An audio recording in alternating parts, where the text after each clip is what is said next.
Chapter 3. Across the Moor. She slept a long time, and when she awakened Mrs. Medlock had brought a lunch-basket at one of the stations, and they had some chicken and cold beef and bread and butter and some hot tea. The rain seemed to be streaming down more heavily than ever, and everybody in the station wore wet and glistening waterproofs. The guard lighted the lamps in the carriage, and Mrs. Medlock cheered up very much over her tea and chicken and beef. She ate a great deal, and afterward fell asleep herself, and Mary sat and stared at her, and watched her fine bonnet slip on one side, until she herself fell asleep once more in the corner of the carriage, lulled by the splashing of the rain against the windows. It was quite dark when she awakened again. The train had stopped at a station, and Mrs. Medlock was shaking her. "You have had a sleep," she said. "It's time to open your eyes. We're at Thwaite Station, and we've got a long drive before us." Mary stood up and tried to keep her eyes open while Mrs. Medlock collected her parcels.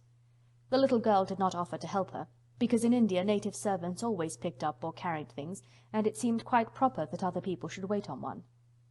The station was a small one, and nobody but themselves seemed to be getting out of the train.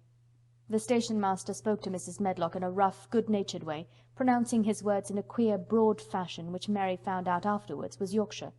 "I see thou's got back," he said, "and thou's brought the young un with thee." "Aye, that's her," answered Mrs. Medlock, speaking with a Yorkshire accent herself, and jerking her head over her shoulder toward Mary. "How's thy missus?" "Well enow. The carriage is waiting outside for thee." A brougham stood on the road before the little outside platform. Mary saw that it was a smart carriage, and that it was a smart footman who helped her in. His long waterproof coat and the waterproof covering of his hat were shining and dripping with rain, as everything was, the burly station-master included. When he shut the door, mounted the box with the coachman, and they drove off, the little girl found herself seated in a comfortably cushioned corner, but she was not inclined to go to sleep again. She sat and looked out of the window, curious to see something of the road over which she was being driven to the queer place Mrs. Medlock had spoken of. She was not at all a timid child, and she was not exactly frightened, but she felt that there was no knowing what might happen in a house with 100 rooms nearly all shut up, a house standing on the edge of a moor. "What is a moor?" she said suddenly to Mrs. Medlock. "Look out the window in about 10 minutes and you'll see," the woman answered. "We've got to drive 5 miles across Moor before we get to the manor. You won't see much because it's a dark night, but you can see something." Mary asked no more questions, but waited in the darkness of her corner, keeping her eyes on the window. The carriage lamps cast rays of light a little distance ahead of them, and she caught glimpses of the things they passed. After they had left the station, they had driven through a tiny village, and she had seen whitewashed cottages and the lights of a public-house.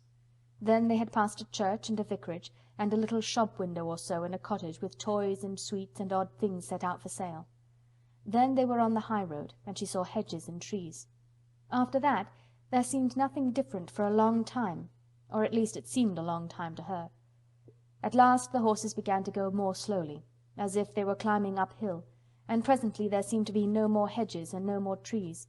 She could see nothing, in fact, but a dense darkness on either side. She leaned forward and pressed her face against the window just as the carriage gave a big jolt. "Eh, we're on the moor now, sure enough," said Mrs. Medlock.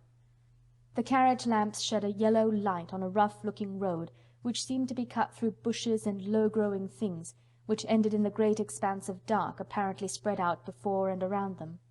A wind was rising and making a singular, wild, low, rushing sound. It's not the sea, is it?" said Mary, looking round at her companion. "No, not it," answered Mrs. Medlock. "Nor it isn't fields nor mountains. It's just miles and miles and miles of wild land that nothing grows on but heather and gorse and broom, and nothing lives on but wild ponies and sheep." "I feel as if it might be the sea, if there were water on it," said Mary. "It sounds like the sea just now."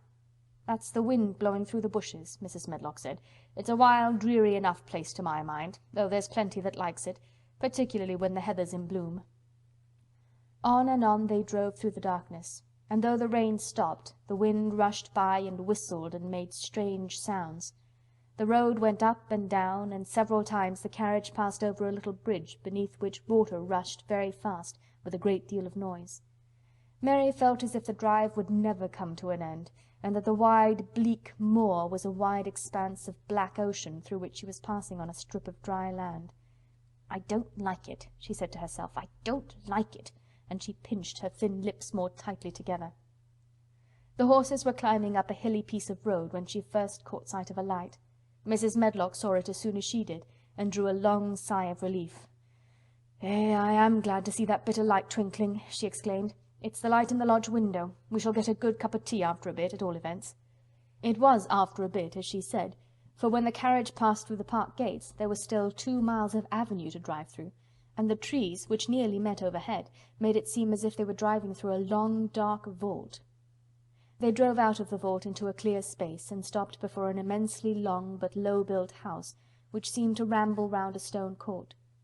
At first Mary thought that there were no lights at all in the windows, but as she got out of the carriage she saw that one room in a corner upstairs showed a dull glow. The entrance door was a huge one, made of massive, curiously shaped panels of oak, studded with big iron nails and bound with great iron bars. It opened into an enormous hall, which was so dimly lighted that the faces in the portraits on the walls and the figures in the suits of armour made Mary feel that she did not want to look at them. As she stood on the stone floor she looked a very small, odd little black figure, and she felt as small and lost and odd as she looked. A neat, thin old man stood near the manservant who opened the door for them. "You are to take her to her room," he said in a husky voice. "He doesn't want to see her. He's going to London in the morning." "Very well, Mr. Pitcher," Mrs. Medlock answered. "So long as I know what's expected of me, I can manage." "What's expected of you, Mrs. Medlock," Mr. Pitcher answered, "is that you make sure that he is not disturbed, and that he doesn't see what he doesn't want to see." And then Mary Lennox was led up a broad staircase, and down a long corridor, and up a short flight of steps, and through another corridor and another, until a door opened in a wall, and she found herself in a room with a fire in it, and a supper on a table. Mrs. Medlock said unceremoniously, "Well, here you are. This room and the next are where you'll live, and you must keep to them, don't you forget that." It was in this way Mistress Mary arrived at Misselthwaite Manor, and she had, perhaps, never felt quite so contrary in all her life. End of Chapter 3.